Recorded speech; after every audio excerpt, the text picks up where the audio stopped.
Eh bien, ce soir, dernière session de l'année, dernière étude biblique de l'année. Donc, ce que je vous propose pour terminer ce soir, c'est de revenir un peu sur ce qu'on avait vu la dernière fois sur le millénium. On va essayer d'approfondir un peu ça. Et de manière volontaire, je vais laisser de côté en fait les chapitres 21 et 22 du livre de l'Apocalypse. Et si je fais ça, c'est un peu à regret, je vous avoue, hein, c'est pas parce que ces chapitres sont inintéressants. C'est deux chapitres au contraire qui sont magnifiques et qui clôturent la Bible d'une manière qui nous remplit d'espérance et qui nous donne l'assurance que si on est chrétien, alors clairement le meilleur est devant nous avec le monde à venir qui bientôt sera là. Mais ce soir, si je mets un peu de côté en fait ces deux chapitres, c'est pour qu'on ait le temps de voir d'autres textes qu'on invoque souvent quand on parle de la fin des temps. Notamment, on va regarder un texte dans le livre du prophète Daniel, dans l'Ancien Testament, où il est question de 70 semaines. Donc, on va passer un peu de temps sur ce texte. Et si jamais vous êtes frustré qu'on n'ait pas l'occasion de voir les chapitres 21 à 22 du livre de l'Apocalypse, vous pouvez toujours aller voir la prédication que j'avais pu donner il y a de ça 2 ans, je pense maintenant, sur cette section du livre de l'Apocalypse à Fireplace. Vous pouvez trouver la prédication sur la chaîne YouTube de l'Église et je vais aussi la mettre en lien dans la description de la vidéo pour ceux qui souhaiteraient y avoir accès et la regarder. Donc voilà, avant tout ça, avant de retourner sur le millénium, avant de parler des 70 semaines de Daniel, j'aimerais vous dire que tout enseignement qui parle de la fin des temps, qui parle de l'eschatologie, doit avoir pour but en fait de développer une eschatologie qui soit christocentrique, donc c'est-à-dire centrée sur le Christ, et christotélique, un autre mot avec Christo. Christotélique, ça veut dire qui mène au Christ. Et ça, c'est important, c'est un peu ce que j'ai essayé de faire dans nos études bibliques, c'est de se rappeler que la Bible nous dit que le monde tel qu'on le connaît aujourd'hui s'en va vers quelqu'un, s'en va vers une personne, s'en va vers Jésus-Christ. Un jour, tout genou fléchira, toute langue confessera que Jésus est Seigneur. Et c'est ça qui doit être le centre de notre eschatologie, parce qu'on se rend compte que si l'eschatologie, c'est le discours sur la fin, et si le Christ, c'est l'alpha et l'oméga, eh ben, l'eschatologie chrétienne, elle doit toujours nous conduire au Christ. Et donc, quand on parle d'eschatologie, quand on parle de discours sur la fin des temps, on doit être dirigé, on doit être comme conduit vers le Christ. Et aussi, on doit être capable de discerner, et j'en avais parlé un peu les fois précédentes, discerner entre les choses essentielles, entre les choses importantes et entre les choses secondaires. Ça me paraît important d'avoir cette idée en fait de cercle concentrique où il y a des choses qui sont essentielles, des choses qui sont non essentielles mais qui sont importantes, et enfin des choses qui sont secondaires. Et c'est un peu ce que j'ai essayé de vous représenter ici. C'est-à-dire que la doctrine vraiment essentielle dans le christianisme au niveau de l'eschatologie, ce pourquoi on peut être prêt à mourir, c'est ça, c'est que Jésus revient pour juger les vivants et les morts. Ça, c'est l'essentiel. Et je pense que c'est important de mentionner aussi cette perspective du jugement. Il faut qu'elle soit là. Il faut qu'on la maintienne. Et là encore, parfois à cause de la culture dans laquelle on baigne, le jugement, c'est pas très vendeur, c'est pas très mis en avant, mais la Bible met ça en avant. Et donc ça, voilà, c'est ça l'expression, enfin l'affirmation essentielle pour ce qui est de l'eschatologie, c'est que Jésus revient pour juger les vivants et les morts. Ensuite, on a donc ce qui est important mais non essentiel. Et donc, par exemple, là-dedans, on peut mettre la question du déjà et du pas encore, avec cette idée que déjà maintenant, on a des bénéfices eschatologiques, mais on ne les a pas encore tous.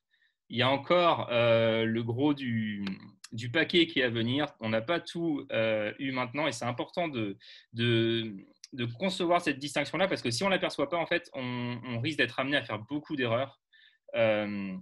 C'est important d'avoir ça en tête, de se dire, voilà, déjà aujourd'hui, des malades sont guéris en priant au nom de Jésus, mais pas encore de manière systématique, comme ce sera le cas dans le monde à venir, où il n'y aura plus de maladies, plus de cancer, plus de mort, plus de péché.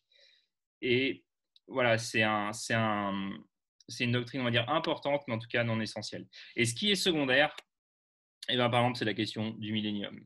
Quand est-ce que tout ça aura lieu? C'est quoi le millénium? Est-ce que Jésus revient à la fin de la grande tribulation? Tout ça, c'est des choses qui sont secondaires. Mais il faut aussi parler des choses qui sont secondaires. Pourquoi? Parce que, en fait, tout simplement, la Bible, elle en parle.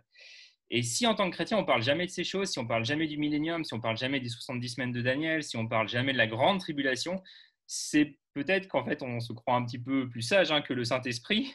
C'est qu'on estime que le Saint-Esprit, il aurait été bien avisé de peut-être pas nous en dire autant, ou peut-être même nous en dire plus, pour que ce soit carrément plus clair et qu'on ne se galère pas avec des interprétations différentes.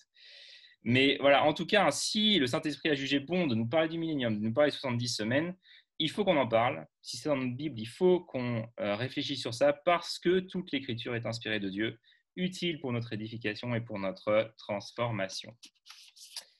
Voilà, une fois que j'ai dit tout ça, on peut se lancer ce soir dans le millénium. D'abord, dans un premier temps, on va revoir des choses sur le millénium. Donc, je vais dire d'autres choses que j'ai dit la semaine dernière.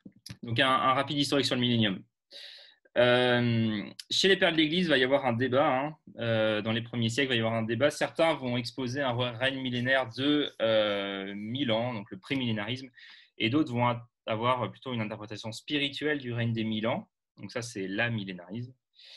Et donc, le débat, il existe en fait. Il n'y a pas unanimité, c'est important de le dire. Certains pères de l'Église, comme Irénée, comme Papias, comme Hippolyte, comme Lactance, ils étaient prémillénaristes, mais il n'y avait pas unanimité sur la question. Et surtout, les chrétiens des premiers siècles, ils avaient quand même largement autre chose à faire que parler du millénium à l'époque, parce qu'il y avait plein de controverses au niveau du Christ, au niveau de la Trinité. Ils ont dû défendre la divinité du Christ, ils ont dû défendre l'humanité du Christ, la divinité du Saint-Esprit. Donc c'était ça le combat de leur époque, ce n'était pas la question du millénium. Donc ce n'est pas ce sur quoi ils sont le plus penchés. Mais ce qui va se passer, c'est que le débat qui existe sur le millénium, il va disparaître quand arrive sur la scène Saint Augustin au IVe siècle. Lui, il va rejeter le prémillénarisme, il va pencher pour l'amillénarisme et il va être très très largement suivi. Et pendant des siècles même, on va rester sur cette position dans l'Église et le sujet va carrément plus être abordé. C'est comme s'il était réglé.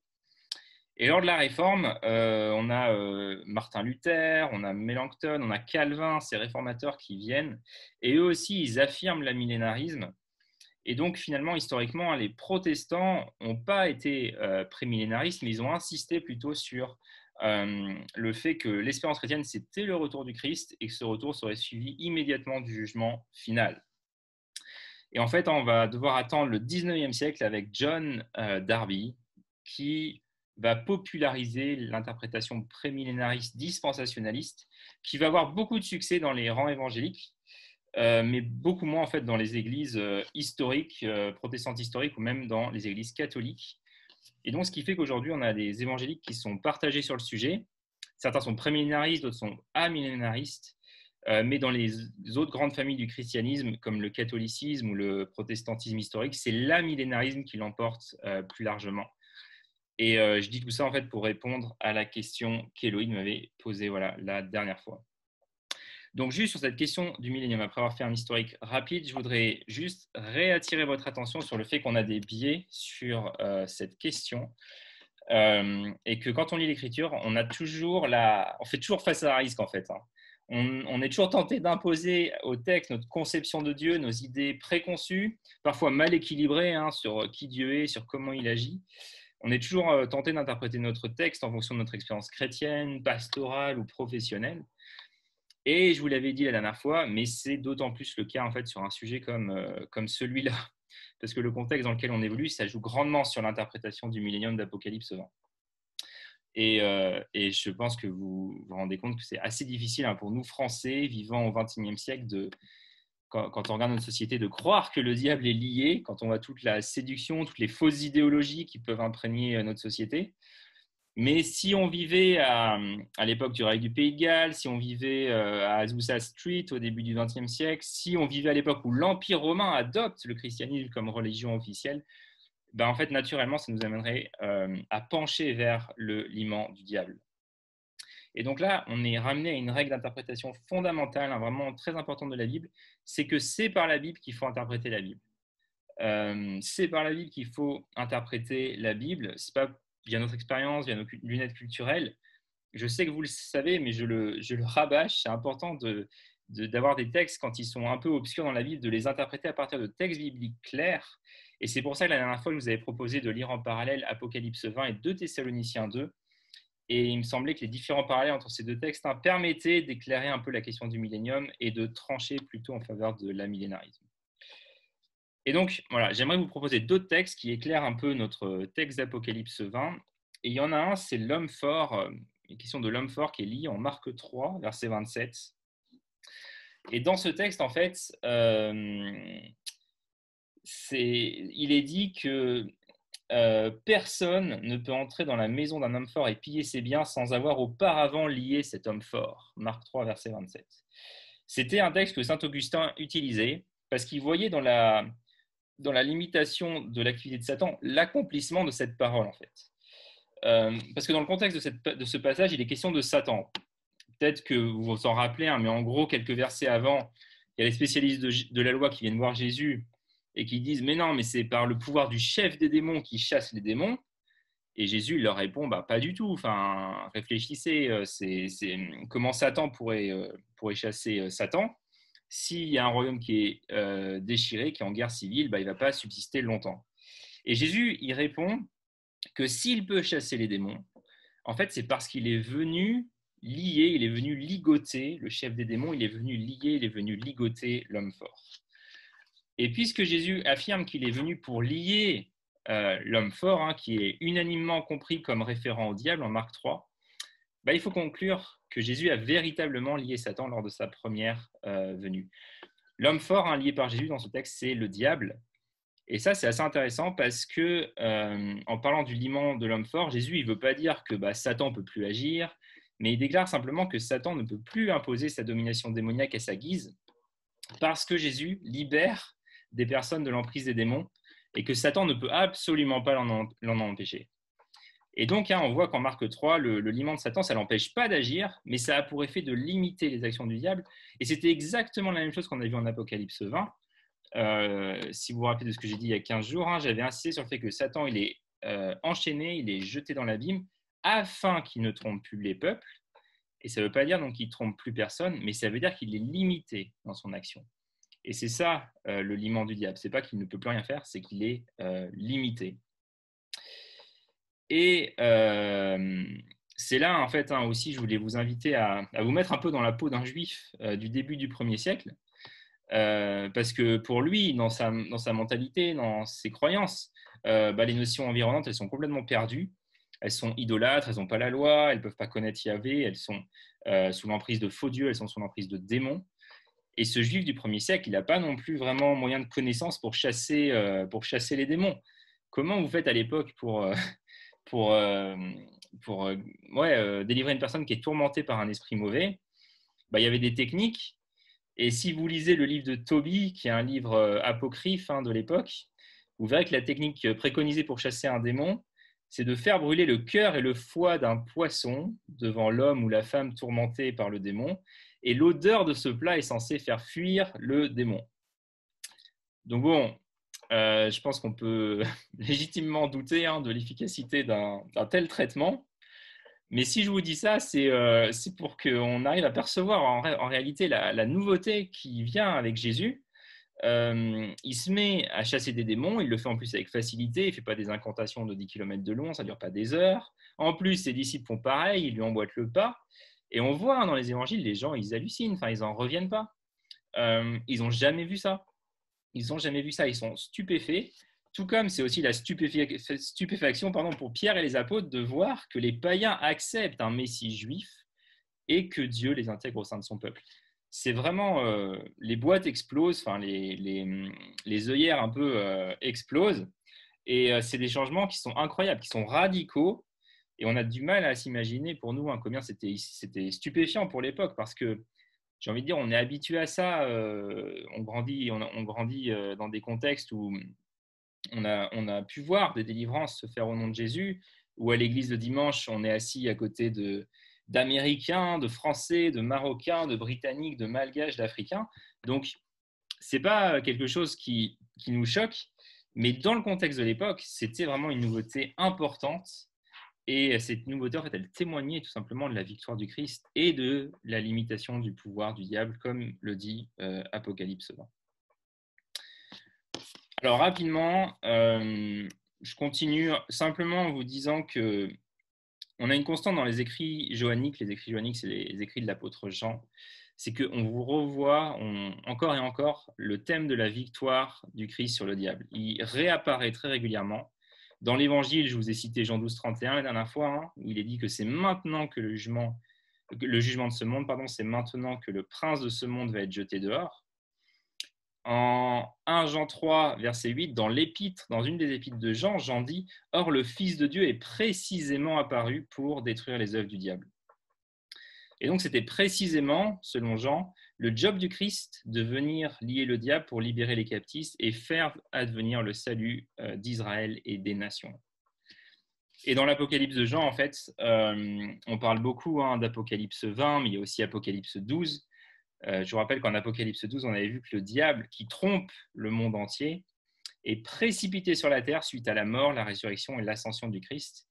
Et autrement dit, on voit par ça qu'il y a une perte de son pouvoir, il y a une perte de son influence qui est là. Ce sur quoi Apocalypse 20 surenchérit en disant que le diable qui trompe les nations est précipité dans l'abîme et lié pour qu'il ne trompe plus les nations. Donc, en fait, on a simplement une constante dans les écrits de Jean qui est que par sa première venue, le Christ est venu vaincre, est venu détruire, est venu lier, est venu ligoter, est venu limiter le diable dans ses actions. Et c'est un message que Jean rabâche dans ses écrits et jamais il va dire c'est encore à venir. Mais pour lui, c'est quelque chose de présent, c'est une réalité présente, c'est quelque chose qui a déjà été réalisé.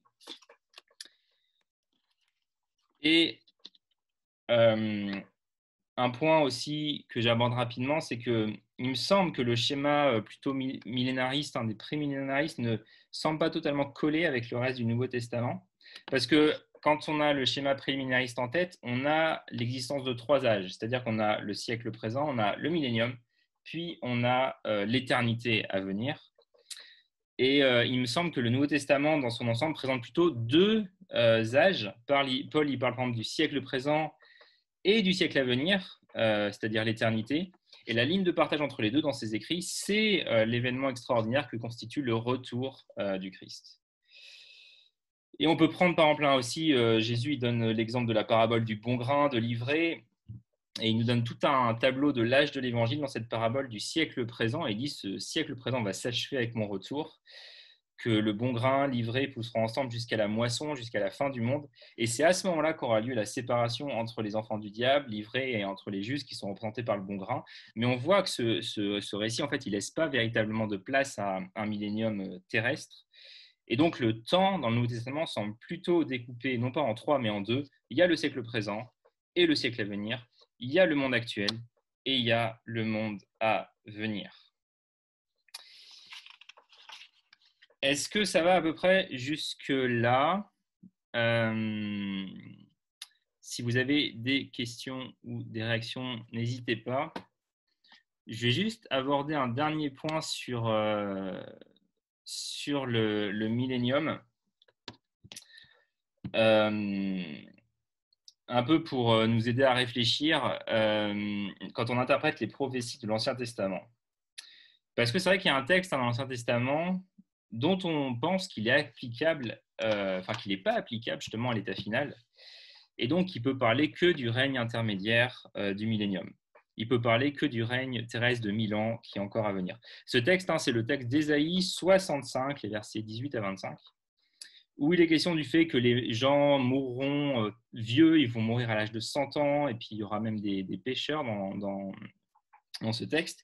Et donc, à raison, à première vue, on se dit, ce texte, il ne peut pas s'appliquer à l'état final, puisque selon la Bible, il n'y a plus de pécheurs ni de morts dans l'état final.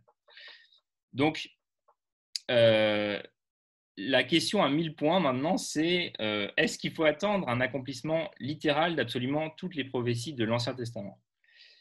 Et en fait, la réponse à ça, c'est non, pas à toutes. Et je vais vous donner quelques exemples. Parce que lors de la première venue du Christ, il y a certaines prophéties dans l'Ancien Testament qui se sont accomplies à la lettre. Et il faut le dire, mais il y en a d'autres pour lesquelles ça n'a pas été le cas. Par exemple, il y a certaines prophéties qui décrivaient le Messie comme se faisant percer les oreilles ou s'enfonçant dans les eaux profondes, comme étant cerné par les chiens ou arraché aux cornes du buffle. Vous pouvez voir ça dans le psaume 22, dans le psaume 40, verset 7, dans Ésaïe 50, verset 5, et aussi en Exode 21, 6. Et donc, si on s'en tient plutôt à une interprétation littérale de ces textes, on va se dire bah, ces prophéties ne sont pas vraiment accomplies et par conséquent, Christ devrait encore passer par ces choses et les vivre. Mais ça paraît assez absurde. Donc, on peut percevoir qu'il y a certaines prophéties dans l'Ancien Testament qui ne sont pas accomplies de manière littérale. Et ce qui est intéressant, hein, c'est de voir aussi comment les auteurs du Nouveau Testament interprètent les textes de l'Ancien Testament. Et je vais vous prendre un exemple, le texte d'Amos, Amos 9, versets 11 à 12. Dans ce texte, il est promis le relèvement de la maison de David. Et donc, à partir de ce texte, on pourrait se dire, pourquoi pas une restauration de la royauté en Israël durant le temps du millénium. On pourrait se dire, le temps du millénium correspondra à ça. Et la question intéressante à se poser, c'est qu'est-ce que le Nouveau Testament fait de cette promesse? En Acte 15, en fait, l'apôtre Jacques, il prend cette citation d'Amos et il déclare en fait que ce texte s'accorde avec l'inclusion des païens dans l'Église. En fait, Jacques, il interprète le complet redressement d'Israël comme le moment où le Messie apparaît et où non seulement des Israélites, mais aussi des païens vont mettre leur foi en lui. Et Jacques est en train de dire que la manière dont la restauration de la maison d'Israël a eu lieu, ce n'est pas par la mise en place d'un gouvernement depuis Jérusalem avec un roi qui règne sur Israël et sur les nations alentours, mais c'est des Juifs qui reconnaissent le Messie, donc c'est le reste d'Israël, ça, et des païens qui sont inclus à ce reste. Et ça, c'est ce que Jacques affirme. Et il ne dit pas en acte 15, hein, c'est intéressant parce qu'il ne dit pas, voilà, on voit avec cette conversion des païens, c'est un peu comme ce qui est écrit en Amos 9, mais il dit, mais non, mais ça, c'est l'accomplissement, en fait, de la prophétie d'Amos. Et donc, on voit que selon l'apôtre Jacques, l'accomplissement de cette prophétie d'Amos a déjà eu lieu en Christ dès la Pentecôte. Et souvent, il y a une accusation qui est souvent faite aux amillénaristes, et puis il faut l'entendre aussi, hein, elle n'est pas complètement fausse. On les accuse parfois de spiritualiser les textes bibliques, de spiritualiser les prophéties de l'Ancien Testament. Mais là, on pourrait dire que l'accusation de spiritualisation, on peut l'adresser à l'apôtre Jacques, en fait, parce que c'est un peu ce qu'il fait. Et on peut encore même l'adresser à l'apôtre Pierre, hein, par exemple, quand il reprend la prophétie de Joël en acte 2. Pourtant, la lune s'est pas changée en sang lors de la Pentecôte en acte 2. Donc, cette accusation en fait, de spiritualisation de certaines prophéties dans l'Ancien Testament, elle est moyennement recevable parce que c'est précisément ce qu'ont fait en fait, les apôtres qui, eux, étaient inspirés par le Saint-Esprit. Et c'est selon eux, et c'est à leur suite qu'on doit interpréter les prophéties et non pas selon ce qui nous semble pour nous le plus judicieux. Et simplement pour revenir à notre texte, pour finir sur ça, on se rend compte que dans Ésaïe 65, il ne me semble pas qu'il faille prendre littéralement le fait que plus personne ne mourra avant l'âge de 100 ans, parce que quelques versets plus loin, il est dit que dans cette même époque, tous ces versets décrivent une même époque, il est dit les parents verront plus leur enfant mourir, il n'y aura plus de pleurs ni de cris de détresse au verset 19, autrement dit, il n'y aura plus la mort, et enfin, il ne se fera plus ni mal ni destruction, et ça indique le péché, les pécheurs ne seront plus, donc on voit qu'il semble que la mort et le péché ne seront plus dans cet état-là en Ésaïe 65. Et il me semble qu'en réalité, Ésaïe, dans ces versets, il est en train de décrire une seule et même situation, c'est celle de l'état final. Et ce qu'il faut comprendre quand il est dit que personne ne va mourir avant l'âge de 100 ans, c'est simplement que Ésaïe veut mettre l'accent sur la longévité humaine qui sera exceptionnelle, qui sera d'un ordre qu'on ne connaît pas du tout actuellement. Et pour ajouter à ça, il y a différents commentateurs, un commentateur comme Sylvain Romirovski, qui fait remarquer qu'on a affaire ici en fait à une expression hébraïque. Nous, on ne s'en rend pas forcément compte, mais c'est un peu comme quand je vous dis en français, je ferai ça quand les poules auront des dents. Donc, quand je dis ça, je ne suis pas en train de vous dire que je m'attends à ce qu'un jour les poules vont avoir des dents, mais je suis simplement en train de vous dire que je ne vais jamais faire l'action dont je suis en train de vous parler. Et c'est la même idée ici. Ésaïe, il n'est pas en train de dire oui que les hommes mourront dans le siècle à venir, qui vont mourir dans le siècle à venir, mais il est simplement en train de dire que la longévité de la vie, elle sera tout autre, elle sera d'un autre ordre que ce qu'on connaît actuellement, et pour cause, puisque la mort ne sera plus. Alors, voilà pour cette première partie. Je suis revenu un peu sur des choses qu'on avait vues la dernière fois. Si vous avez des réactions ou des questions, bah, n'hésitez pas à les poser. Sinon, on peut partir sur du coup les 70 semaines de Daniel et lire quelques versets dans le chapitre 9 de Daniel. Est-ce que vous avez des questions, des réactions? Sinon, je vais passer à Daniel.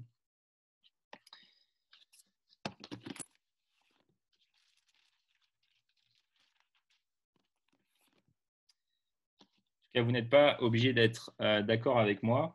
Et comme je vous ai dit tout à l'heure, c'est des questions secondaires. Et là, sur l'interprétation de la prophétie de Daniel, vous n'êtes pas non plus obligé d'être d'accord avec moi. C'est OK si on ne l'est pas. Mais je vous présente des positions que je pense on entend peut-être un peu moins dans le monde évangélique. Donc j'espère qu'au moins ça peut nous faire réfléchir et alimenter nos réflexions sur ça et sur l'espérance qu'on a. Donc, je passe aux 110 semaines de Daniel. Et c'est sur ça qu'on va passer la fin de la soirée. Et je vous propose de prendre Daniel 9 avec moi. Et je vais juste donner un petit peu le contexte de ce qui se passe en Daniel 9. En Daniel 9, le peuple de Dieu, qui est Israël, est en exil à Babylone. Et Jérusalem a été détruit, le temple de Dieu aussi a été détruit quelques années auparavant. Et Daniel, avec d'autres compatriotes juifs, il se retrouve en exil à Babylone, loin de Jérusalem. Mais en lisant le prophète Jérémie, Daniel, en fait, il va comprendre que l'exil arrive très bientôt à son terme. Jérémie, dans ses prophéties, il disait que le jugement sur Israël allait durer 70 ans. Et comme on va le voir, c'est à peu près 70 ans. Ce n'est pas strictement 70 ans, on verra ça après. Mais Daniel comprend en tout cas que la restauration, elle est proche. Et il se met alors à prier. Il ne se tourne pas les pouces, mais justement, il se met à prier en confessant le péché du peuple, en confessant le péché de ses pères, en confessant son propre péché et en reconnaissant que ce qui leur est arrivé, c'était en fait ce qui était annoncé dans la loi de Moïse. Et il va demander la restauration selon la promesse que Dieu avait faite à Jérémie. Et au terme de sa prière, voilà ce que Daniel reçoit comme révélation. Je vais lire Daniel 9 à partir du verset 20 jusqu'à la fin du chapitre. Donc Daniel 9, verset 20, vous pouvez suivre avec moi. Donc Daniel dit « Je continuais à parler dans ma prière en confessant mes péchés, les péchés de mon peuple, Israël, et en suppliant l'Éternel mon Dieu en faveur de sa sainte montagne.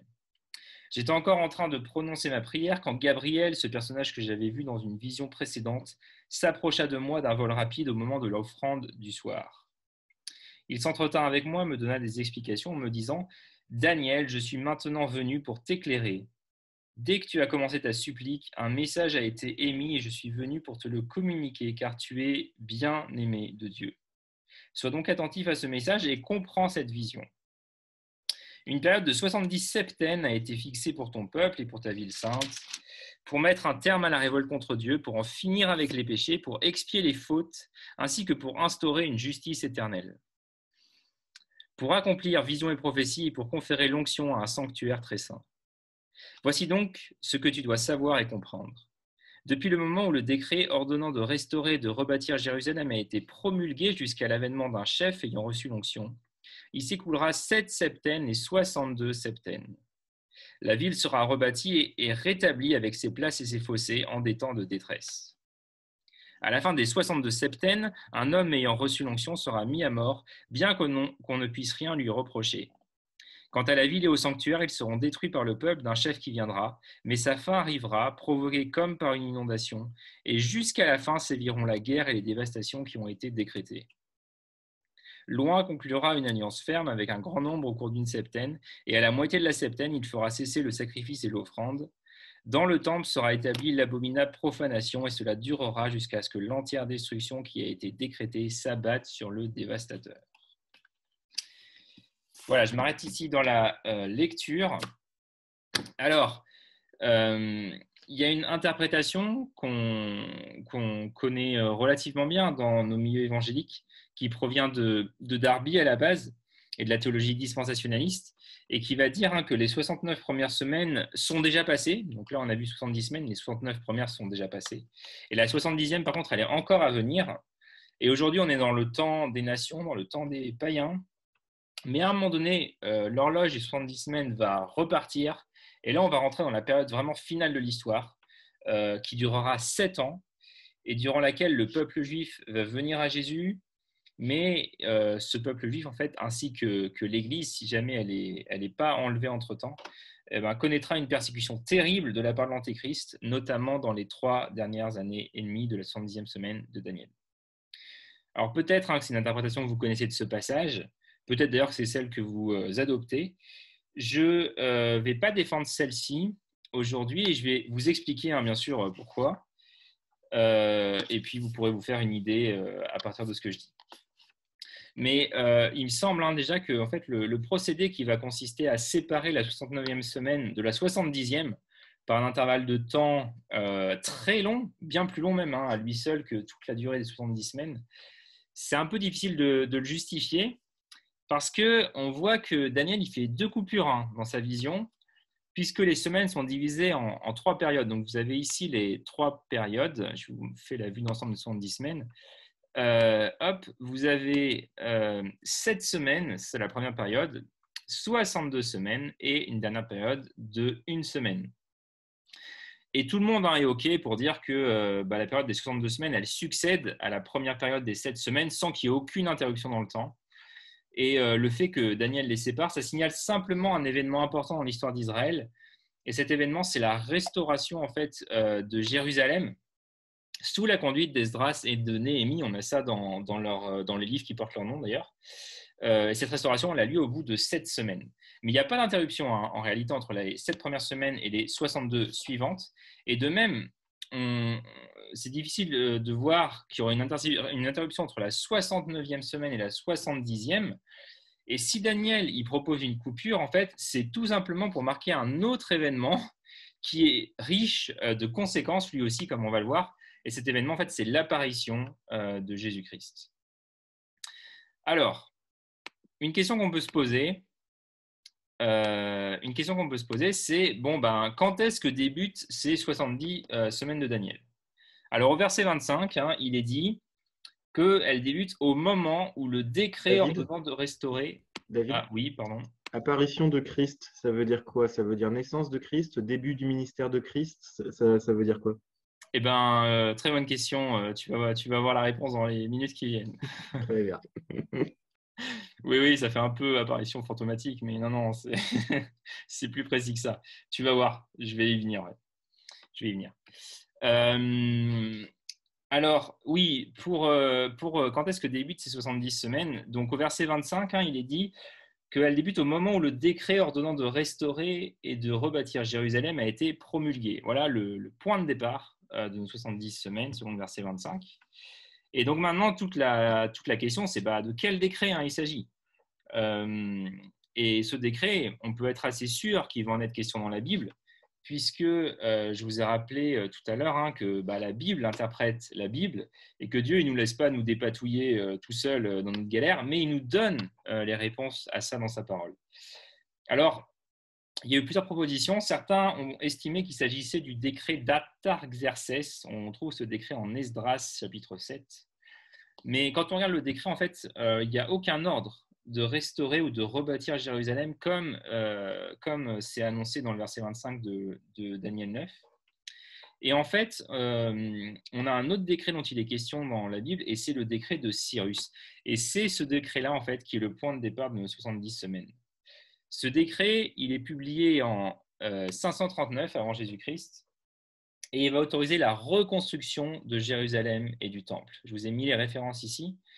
Et je vais vous lire, par exemple, Ésaïe 44, 28, où Dieu dit « Je dis de Cyrus, il est mon berger, et il accomplira toute ma volonté. Il dira de Jérusalem qu'elle soit rebâtie, et du temple qu'il soit fondé. » Donc on a cette notion de reconstruction, de bâtir à nouveau le temple. Et Ésaïe 45, verset 13, « C'est moi qui ai suscité Cyrus dans ma justice, et j'appliquerai toutes ses voies. Il rebâtira ma ville, et libérera mes captifs sans rançon ni présent, dit l'Éternel des armées. » Et je peux vous lire Esdras, le début du livre d'Esdras, Esdras 1. où il est dit la première année de Cyrus, roi de Perse, afin que s'accomplisse la parole de l'Éternel prononcée par la bouche de Jérémie. L'Éternel réveilla l'esprit de Cyrus, roi de Perse, qui fit faire de vive voix et par écrit cette publication dans tout son royaume. Ainsi parle Cyrus, roi des Perses. L'Éternel, le Dieu des cieux, m'a donné tous les royaumes de la terre et il m'a commandé de lui bâtir une maison à Jérusalem en Juda. Qui d'entre vous est de son peuple? Que son Dieu soit avec lui, qu'il monte à Jérusalem en Juda et bâtisse la maison de l'Éternel, le Dieu d'Israël. C'est le Dieu qui est à Jérusalem. Donc, voilà pour le début finalement de nos 70 semaines d'année. C'est lors de ce décret de Cyrus, on a plusieurs passages de la Bible qui attestent ça. Et la question suivante qu'on peut se poser, donc je viens Joël à ta question, hein, c'est quand est-ce que débute la 70e semaine de Daniel? Donc, il me semble que le verset 25 nous l'indique, c'est, selon le verset 25, au moment de l'avènement d'un chef ayant reçu l'onction. Hein, il est dit, il s'écoulera 7 septênes et 62 septênes jusqu'à l'avènement d'un chef ayant reçu l'onction. Donc, quand est-ce que ça a pu se produire selon la Bible? Eh bien, dans le Nouveau Testament, il y a un jour bien particulier que tous les évangiles pratiquement prennent le soin de nous rapporter. Et ce jour, c'est le jour où Jésus a été baptisé par Jean-Baptiste dans les eaux du Jourdain. En ce jour-là, Jésus, qu'est-ce qui se passe? Il débute en fait son ministère public. Et alors qu'il fait ça, le Saint-Esprit descend sur lui comme une colombe et il est oint en fait. Il est oint de l'Esprit. Il est oint, il reçoit l'onction pour la mission que Dieu l'appelle à accomplir. Vous avez ici les références. Et donc, c'est à ce moment-là que débute la 70e semaine de Daniel. Parce que quand est-ce que le chef apparaît, quand est-ce qu'il reçoit l'onction? C'est lors de son baptême au Jourdain, selon les évangiles. Et on a Acte 1 aussi qui confirme ça parce que pour les apôtres, en fait, ils redisent que tout débute pour eux au moment où Jean a baptisé Jésus. Donc pour les apôtres, pour les chrétiens des premiers siècles, c'est un marqueur très important, c'est un moment important, le baptême de Jésus dans les eaux du Jourdain. C'est ce qui fait débuter la 70e et dernière semaine de Daniel. David? Oui.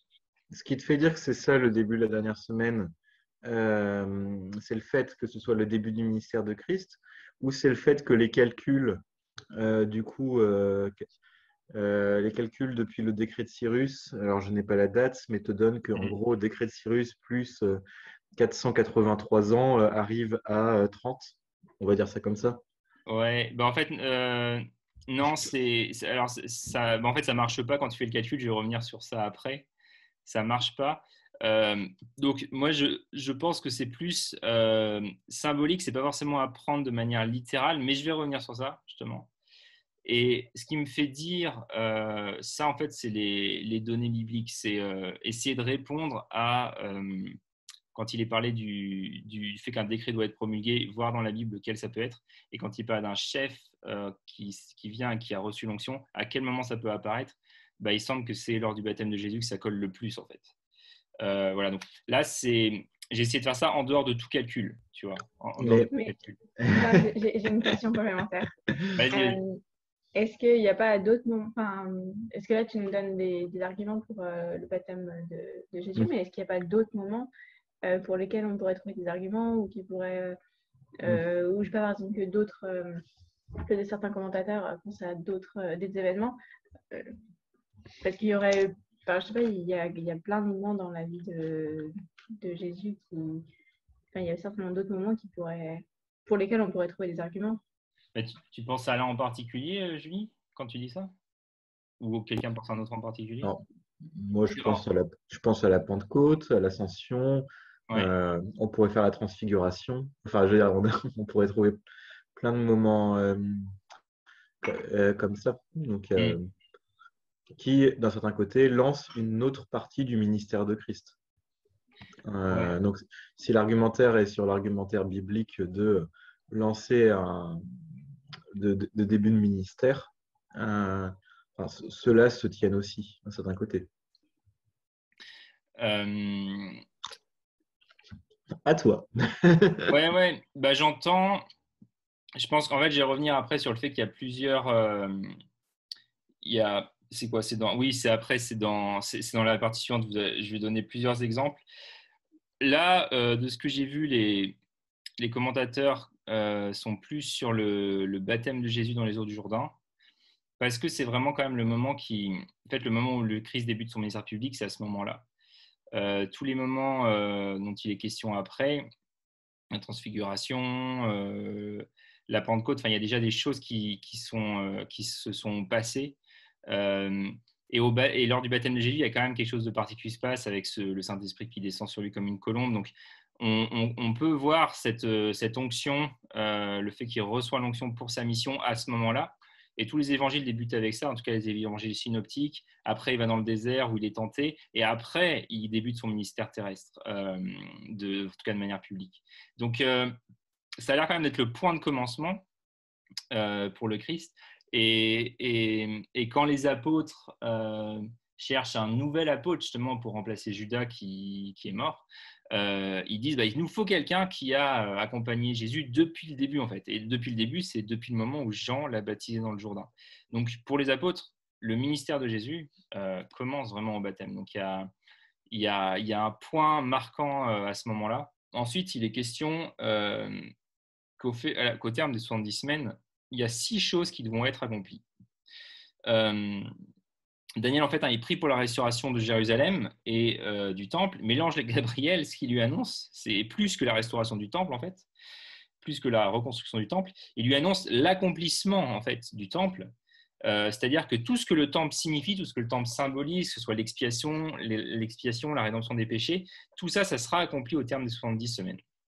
Et donc, Gabriel, il explicite cet accomplissement en 6 affirmations. Les premières, c'est cesser les transgressions, mettre fin au péché, expier l'iniquité, amener la justice éternelle. Et donc, ces 4 premières choses, elles ont été accomplies par la rédemption accomplie par le Christ.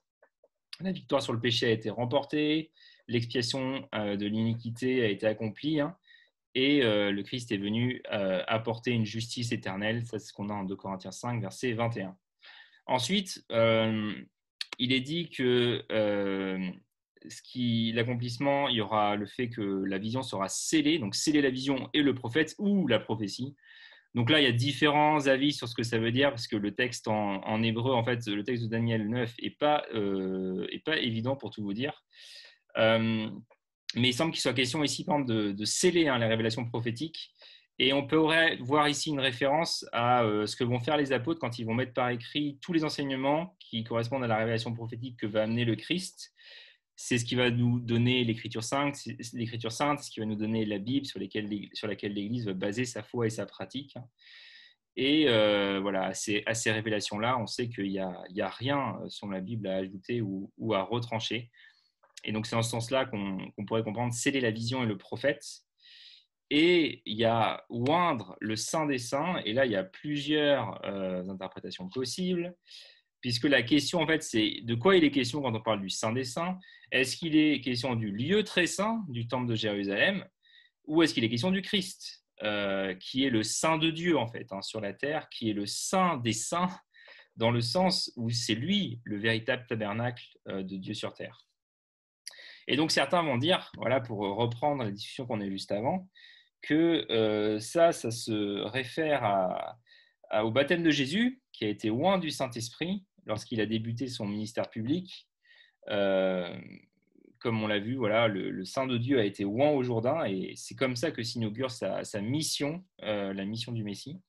D'autres pensent que ça se réfère plutôt à l'aspersion du tabernacle céleste avec le sang de Christ, où il est dit qu'il n'a pas amené le sang des boucs, il n'a pas amené le sang des taureaux, mais il a amené son propre sang. Donc ça, c'est Hébreux 9. Et d'autres considèrent que c'est peut-être l'onction du temple spirituel qu'est l'Église à la Pentecôte, où on voit que Jésus, il a reçu l'Esprit de la part du Père, et il répand cet Esprit et loin l'Église, en Acte 2, verset 33. Je vous ai mis les références. Donc, voilà, j'ai envie de vous dire, peu importe laquelle de ces options on va choisir pour comprendre ça, ce qu'on voit en tout cas, c'est qu'avec les 70 semaines, on entre dans une ère nouvelle, en tout cas, on entre dans l'ère de la nouvelle alliance. Et on voit que, il semble que c'est dans cette 70e semaine que pas mal de choses se passent, et qu'on peut s'attendre à voir advenir un certain nombre de choses, et pourquoi pas la plupart des choses qu'on voit qui sont annoncées dans le verset 24. Alors, c'est là où se pose la question du symbolisme, en fait, des 70 semaines. Parce que, est-ce qu'il faut les prendre littéralement? Est-ce qu'il faut les prendre plutôt symboliquement?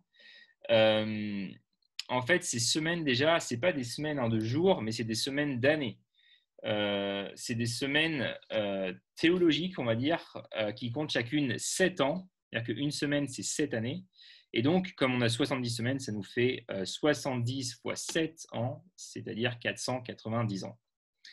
Et donc là, c'est ce qu'on discutait à l'instant. On se rend compte que on peut essayer d'appliquer une chronologie plutôt stricte, mais si on le fait, ça ne marche pas vraiment, parce que si on ajoute 490 à partir du décret de Cyrus, qui est donc en 539 avant Jésus-Christ, on arrive à 49 avant Jésus-Christ. C'est-à-dire qu'on arrive près de l'époque du Messie, mais il va manquer quelques décennies. Et donc le compte est pas bon.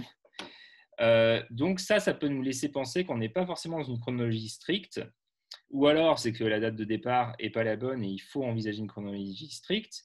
Mais pour le coup, le décret de Cyrus semble vraiment être celui qui correspond au début des 70 semaines. Et donc, si c'est le cas, il faut plus se dire qu'il peut y avoir un symbolisme théologique qui est impliqué dans les 70 semaines, que ce sont des périodes symboliques, des périodes théologiques.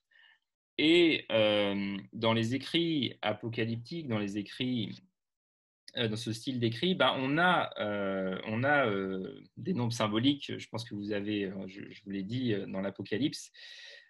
Surtout que, encore une fois, là, les chiffres qu'on a, c'est pas n'importe lesquels, c'est 7 et 10. Hein, c'est pas 18 et 14. Mais voilà, c'est des chiffres qui symbolisent la plénitude. 7, c'est le symbole de la plénitude, de la complétude. C'est souvent le symbole associé à la plénitude divine, en fait. Et 10, c'est aussi un chiffre de plénitude pour les personnes du Proche-Orient ancien. Et on se rend compte, en fait, aussi que l'exil en lui-même n'a pas forcément duré 70 ans. Parce que le prophète Jérémie, il avait annoncé en Jérémie 25, verset 11, « Tout ce pays deviendra une ruine, un désert, et ces nations seront asservies au roi de Babylone pendant 70 ans. » Alors, ces 70 ans, il semble qu'on doive les prendre plutôt approximativement. Pourquoi je dis ça? Parce que quand est-ce que commence l'exil? Le plus tôt qu'on peut faire, en fait, c'est en 605 avant Jésus-Christ. C'est à ce moment-là que Nebuchadnezzar monte sur le trône. C'est à ce moment-là qu'il va y avoir la bataille de Carchemish, où Babylone va commencer à dominer le Proche-Orient ancien. Mais ce n'est pas le début de l'exil formellement, mais c'est un peu le début de la fin pour Israël, puisque Nebuchadnezzar arrive au pouvoir.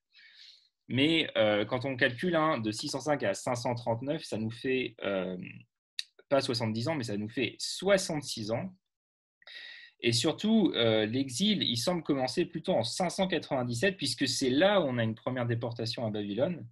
Mais là, ça va réduire le temps de l'exil à 58 ans. Et la destruction de Jérusalem et du Temple, finalement, c'est en 586. La déportation finale, elle a lieu à cette date-là. Et si on prend cette date-là, l'exil ne dure que 47 ans. Donc, on peut se dire, ces 70 ans, est-ce que ce ne serait pas une période symbolique de jugement?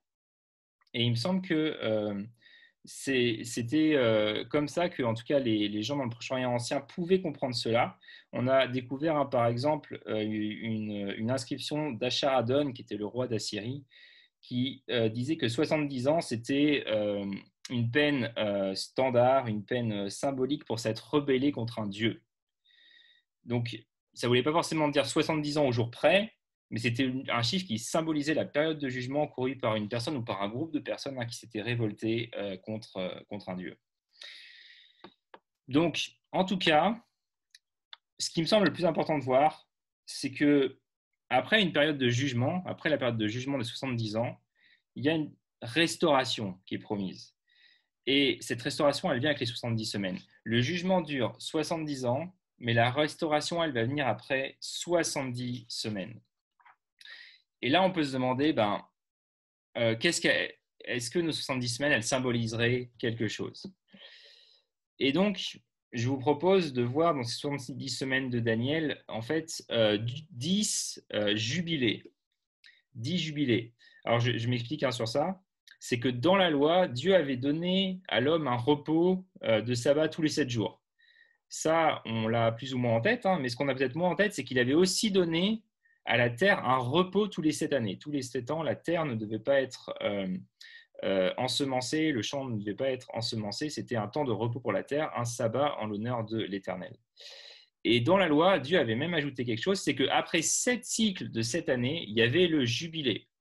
Et le jubilé, c'était ce grand moment, en fait, cette année, où il était question de laisser reposer l'ensemble des terres pendant un an, où il était question d'une remise des dettes, d'un affranchissement des Israélites qui avaient été asservis à cause de leurs dettes. Et Dieu attendait avec le jubilé, s'attendait à ce que soient rendues aux familles en fait, les terres qu'elles avaient dû vendre par nécessité économique pendant les 49 années qui précédaient le jubilé. Et toutes ces mesures, en réalité, elles visaient à éviter la marginalisation des plus pauvres et à éviter la concentration des richesses entre quelques-uns.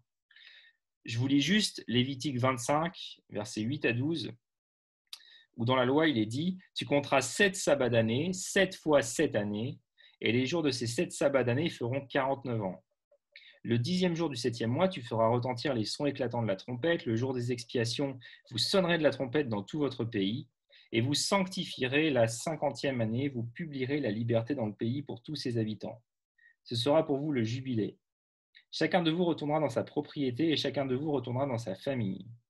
La 50e année sera pour vous le jubilé. Vous ne sèmerez point, vous ne moissonnerez point ce que les champs produiront d'eux-mêmes, et vous ne vendangerez point la vigne non taillée. Car c'est le jubilé, vous le regarderez comme une chose sainte, vous mangerez le produit de vos champs. » Et donc, quand on regarde en fait nos 70 semaines d'année, on a 7 fois cette année, fois 10. On se retrouve avec 10 jubilés. Et 10, je vous l'ai déjà dit tout à l'heure, mais c'est un chiffre de plénitude, tout comme le 7. Et avec cette structure des 70 semaines, on a un 7 fois 7 fois 10. Et il me semble qu'il y a quand même là une notion symbolique qui nous amène à percevoir que ce qui est annoncé en fait avec 70 semaines, c'est la pleine restauration d'Israël qui va advenir justement au bout de ce temps, au bout de ces 70 semaines. Dans 10 jubilés, l'idée c'est que dans 10 jubilés, la restauration va être là. Dans 10 jubilés, la plénitude sera là. Et ce qui est assez remarquable, c'est que juste après avoir été baptisé, juste après son baptême, ce qui se passe, c'est que Jésus est tenté dans le désert. Et donc là, on est au tout début de la 70e semaine, si le début correspond effectivement au baptême de Jésus dans le Jourdain.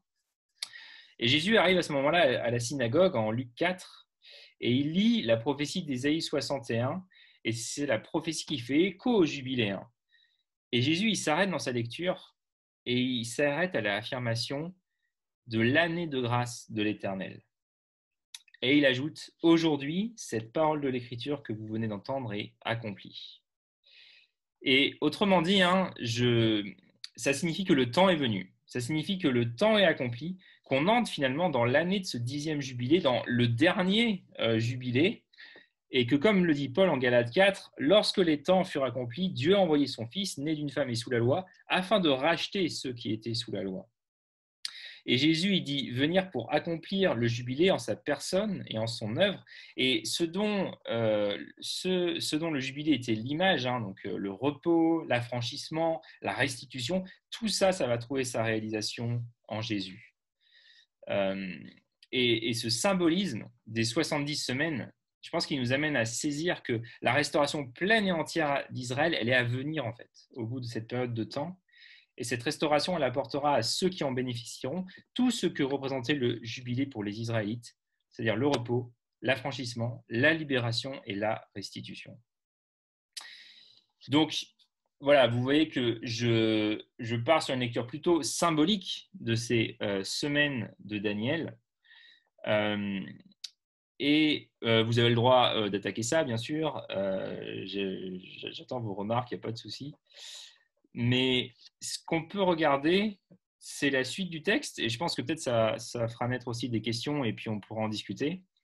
Je regarde juste l'heure pour ne pas faire trop tard. Je vous propose juste qu'on regarde cette 70e fameuse année, la dernière. Et on va lire le début du verset 26 de Daniel 9. Où il est dit, après les 62 semaines, un homme ayant reçu l'onction sera mis à mort, bien qu'on ne puisse rien lui reprocher. Donc, ce qui est dit, hein, c'est qu'après les 62 semaines, donc plus 7 les 7 premières, puis les 62 semaines suivantes, le Messie sera retranché. Donc là, on a une référence à la mort du Christ. Et si on choisit de dire que la 70e semaine débutait avec l'apparition publique du Messie lors du baptême, eh ben, il semble que c'est dans la 70e semaine, hein, que le Messie va mourir. Là, ce qui nous est annoncé, c'est la mort du Messie. Dans la 70e semaine, le Messie va mourir. Mais dans ce texte, il y a un gros problème, enfin, il y a une question en tout cas, c'est le fameux « il » du verset 27. Parce qu'on ne sait pas qui est le « il » du verset 27. Le texte hébreu, il n'est pas évident à cet endroit. En tout cas, il ne donne pas d'indice explicite, hein, sur qui est ce « il ». Et ce qui fait que si vous avez différentes Bibles chez vous, vous pouvez regarder, vous allez peut-être avoir des traductions différentes. Je vous montre ici la version Louis II. Dans la version Louis II, il est dit, après les 62 semaines, un roi sera retranché, il n'aura pas de successeur, le peuple d'un chef qui viendra détruira la ville et le sanctuaire, et sa fin arrivera comme par une inondation. Il est arrêté que les dévastations dureront jusqu'au terme de la guerre. Il, voilà, qui est le il fera une solide alliance avec plusieurs pour une semaine. Donc là, on a l'impression que c'est le dévastateur, hein, dans la suite du texte, en lisant le texte ainsi. Et durant la moitié de la semaine, il fera cesser le sacrifice et l'offrande. Le dévastateur commettra les choses les plus abominables jusqu'à ce que la ruine et ce qui a été résolu fondent sur le dévastateur. Donc dans ce cas, hein, ici, dans cette traduction, on a l'impression que le il, c'est le dévastateur. Et certains, du coup, disent, on a ici l'antichrist, hein, de la toute fin des temps, qui va établir une alliance avec le peuple juif pour ensuite se retourner contre ce peuple dans la seconde moitié de la dernière semaine. Et puis, vous avez la Bible du Semeur. Et la Bible du Semeur, elle traduit le « il » par « loin ». Enfin, en fait, elle ne met même pas le « il », elle met « loin » directement. Et donc, là, c'est quand même différent, hein, parce que dans ce cas, il ne s'agit plus de l'Antichrist, mais il s'agit du Messie. Il s'agit de loin, il s'agit du Christ. Donc, c'est quand même pas la même chose. Parce que dans un cas, version Louis II, on a un personnage qui semble être l'Antichrist final. Et dans l'autre, la Bible du Semeur, on a le Christ, il s'agit du Christ. Donc, je vous avoue que ce n'est pas forcément hyper simple de trancher, mais moi, ce qui me permet de choisir, c'est la structure en fait des versets 25 à 27 qui me semble nous invite à comprendre qu'il s'agit en fait de loin, qu'il s'agit du Messie, parce qu'il est question de lui à chaque fois dans la première partie de chacun de nos versets. En fait, vous avez une structure littéraire où on parle à chaque fois d'abord de loin, puis du dévastateur, de loin, puis du dévastateur. Au verset 26a, d'abord il est question de loin, ensuite on parle du dévastateur. Et au verset 27, à la fin, on parle du dévastateur. Et donc, du coup, il peut y avoir dans la construction des textes de la littérature hébraïque ce parallélisme et le fait que le verset 27a, le début du verset 27, parle en fait du Messie et non pas du dévastateur. Voilà, donc si on prend cette optique-là, encore une fois, on n'est pas obligé d'eux, mais c'est tout à fait viable comme façon de faire. Si je relis le verset 27, hein, ça nous donne « il », donc qui ça il ? Le Messie, il fera une solide alliance avec plusieurs pour une semaine, et au milieu de la semaine, il fera cesser le sacrifice et l'offrande. Et donc, si on opte, hein, pour cette lecture, la solide alliance qui est faite avec plusieurs, en fait, elle est faite par le Messie. Elle est faite par le Messie, et du coup, on comprend que cette solide alliance, c'est quoi ? C'est la nouvelle alliance. C'est la nouvelle alliance, tout simplement. C'est cette alliance de grâce qui est scellée dans le sang du Messie, hein, le sang de l'alliance qui a été répandu pour beaucoup en Matthieu 26. Et c'est par sa mort donc, que le Messie va faire une solide alliance. Et donc la solide alliance, ce n'est pas celle de l'Antichrist, mais c'est le Christ qui fait une solide alliance avec beaucoup. Et donc, quand il est dit que loin va faire cesser le sacrifice et l'offrande, on comprend bien ça, hein, parce que le Christ, effectivement, par sa mort, par son sacrifice, il a rendu inutile tous les sacrifices expiatoires de l'Ancien Testament, de l'Ancienne Alliance. Il n'est plus nécessaire de les effectuer parce que la réalité vers laquelle pointaient tous ces sacrifices est maintenant une réalité présente, établie. Et en lisant notre texte, hein, on se rend aussi compte qu'il est à la fois question de la rédemption éternelle, du salut éternel, mais aussi du jugement final sur Israël. Dans la 70e semaine, quand on lit notre texte, on voit qu'il y a en même temps le salut éternel et aussi la désolation par un dévastateur de la ville, euh, désolation de la ville et du temple. Alors, à quoi pourrait correspondre cette dévastation de la ville et du temple? C'est intéressant de voir que dans le Nouveau Testament, en Matthieu 24, verset 15, Jésus il annonce la destruction imminente de Jérusalem et du temple en citant le prophète Daniel. Il dit que cette destruction est sur le point d'arriver. Et quand on lit le discours de Jésus sur le mont des Oliviers, on voit que c'est cet événement que Jésus il a en tête, parce qu'il dit « Quand vous verrez des armées ennemies encercler Jérusalem, sachez que sa destruction est imminente.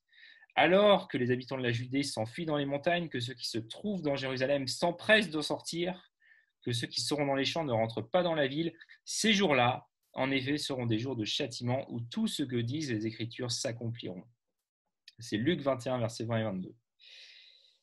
Et donc, où est-ce que les Écritures parlent de la destruction du second temple de Jérusalem? Entre autres, il me semble, en Daniel 9, dans nos textes qu'on lit là actuellement. Et notre prophétie de Daniel 9 va trouver son accomplissement dans la destruction du temple et de la ville, qui allait être le fait des armées romaines conduites par Titus en 70 après Jésus-Christ. Et de fait, cette destruction du temple, elle a mis fin au système sacrificiel de l'ancienne alliance. Et donc, il me semble que ce texte nous invite aussi à voir la destruction de Jérusalem 70 non pas comme un événement historique ordinaire parmi d'autres, comme il y en a tant, mais comme un événement eschatologique qui symbolise la fin de l'ancienne alliance et qui est comme une figure de ce qui va se passer à la fin du monde, de ce qui adviendra lors du jugement final. Ce qui s'est passé en ce jour-là pour Israël se passera pour le monde entier au dernier jour. Donc, dernière remarque, c'est que si jamais on adopte ce système interprétatif, en fait, on se retrouve finalement avec deux compréhensions possibles pour la mention de la moitié de la dernière semaine. Donc, je vous montre les deux interprétations possibles. Je vous ai fait un schéma parce que ce sera quand même beaucoup plus explicite. Voilà comment on peut comprendre tout ça. On peut comprendre que le Messie apparaît au début de la semaine, qu'il est retranché au milieu de la semaine et que la destruction du temple, en fait, clôt la semaine. Voilà, ça c'est la première vision. Et la deuxième, ça serait la suivante. C'est de dire qu'en fait, la première moitié de la semaine, elle représente le temps du ministère terrestre du Messie, où le Messie vient, il meurt, et il y a le complexe d'événements, sa naissance, à partir de son baptême, le complexe d'événements du baptême du ministère terrestre du Christ jusqu'à sa mort, sa résurrection, son ascension, la Pentecôte et puis finalement la destruction du temple 70. Tout ça, c'est lors de la première semaine, c'est le complexe d'événements de la première semaine. Et la seconde moitié, en fait, c'est ce qui représente le temps de la fin, qui va de la destruction du temple jusqu'au retour du Christ. Et c'est en fait ce que la Bible appelle les derniers temps. Quand le Nouveau Testament parle des derniers temps, il s'agit de tout ce qui se passe après ce complexe d'événements, que je vous ai décrit juste avant, avec mort, résurrection, ascension, Pentecôte et destruction du temple. Alors, je pense qu'on peut pencher un peu plus nettement vers l'option numéro 2. Et si je fais ça, ça peut être aussi à cause de l'Apocalypse de Jean qu'on a étudié cette année. Parce que Jean, en fait, dans l'Apocalypse, il reprend cette durée de 3 ans et demi. Il la reprend en Apocalypse 11, il la reprend en Apocalypse 12, il la reprend en Apocalypse 13. Et il semble que ces 3 ans et demi, à chaque fois, en fait, ça représente le temps de l'Église. En Apocalypse 11, ça représentait le temps du témoignage chrétien qui était symbolisé par les 2 témoins. Il prophétisait pendant 1260 jours, et ces 1260 jours, c'est la durée qui correspond aux 3 dernières années et demie de la 70e semaine de Daniel. Donc, il semble que l'Apocalypse place l'époque actuelle dans la deuxième partie de la dernière semaine de Daniel, dans les 1260 jours où les 2 témoins prophétisent, dans les 42 mois, dans le un temps, des temps et la moitié d'un temps, durant lesquels la femme, en Apocalypse 12, elle est nourrie dans le désert, loin du dragon. Et finalement, et je termine là-dessus pour les 70 semaines de Daniel. Je pense que ça ne doit pas nous étonner que la dernière semaine de Daniel soit divisée en deux. Pourquoi elle est divisée en deux? Je pense que la réponse la plus cohérente, c'est parce qu'en fait, il y a deux venues du Christ. Ça correspond au fait que le Christ est venu en deux fois. Il vient accomplir un grand nombre de choses dans la première semaine, une solide alliance. Il établit une solide alliance par sa mort, il fait cesser les sacrifices, le temple et la ville sont détruites. Et tout ça arrive dans la première venue du Christ, dans la première partie de la semaine. Et après, on a le temps de la mission, le temps du témoignage chrétien. Et à la fin de la semaine complète, Christ vient une seconde fois en personne et on entre alors dans le jubilé éternel. Voilà, donc je privilégie plutôt la compréhension numéro 2. Bon, là, j'ai une citation de Meredith Klein qui dit en gros tout ce que je vous ai dit précédemment. Il dit que dans l'imagerie de l'Apocalypse du Nouveau Testament, la dernière moitié de la semaine correspond à l'ère de l'Église dans le désert des nations pour un temps, des temps et la moitié d'un temps. Comme les 70 semaines sont 10 heures de jubilé qui culminent dans le dernier jubilé, la 70e semaine se terminera par le retentissement de la trompette angélique, annonçant la rédemption de la terre et la glorieuse liberté des enfants de Dieu. L'année de grâce du Seigneur qui a été inaugurée avec Christ sera alors pleinement accomplie. Voilà, alors je sais qu'une image vaut 1000 mots, mais en gros, c'est ce schéma-là, du coup, que je peux vous laisser. Je m'inspire d'un schéma fait par Pascal Denot. Ça reprend, en gros, tout ce que je vous ai montré précédemment. Voilà, vous avez ce schéma-là. Donc, c'est une possibilité de compréhension des 70 semaines de Daniel.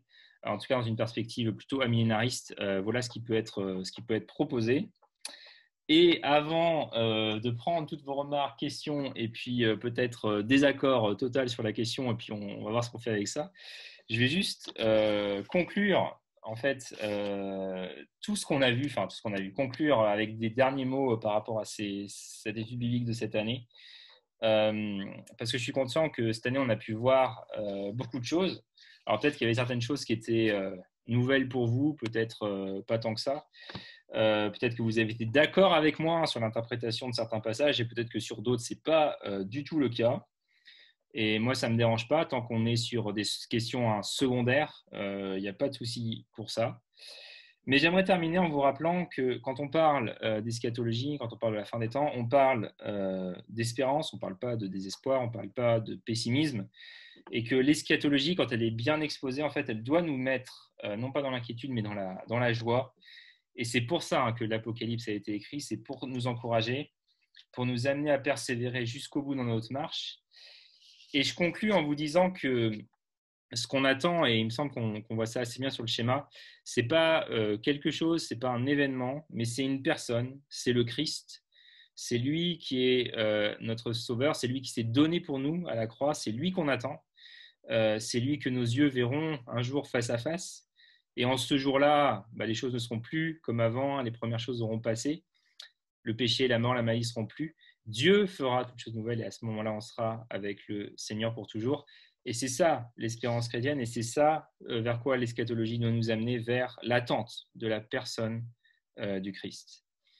Et je termine avec ce verset de Romains 15-13 pour que d'ici le retour de Jésus, que Dieu, qui est l'auteur de l'espérance, nous comble de toute joie, de sa paix par notre confiance en Jésus-Christ, car c'est ainsi que notre cœur débordera d'espérance par la puissance du Saint-Esprit.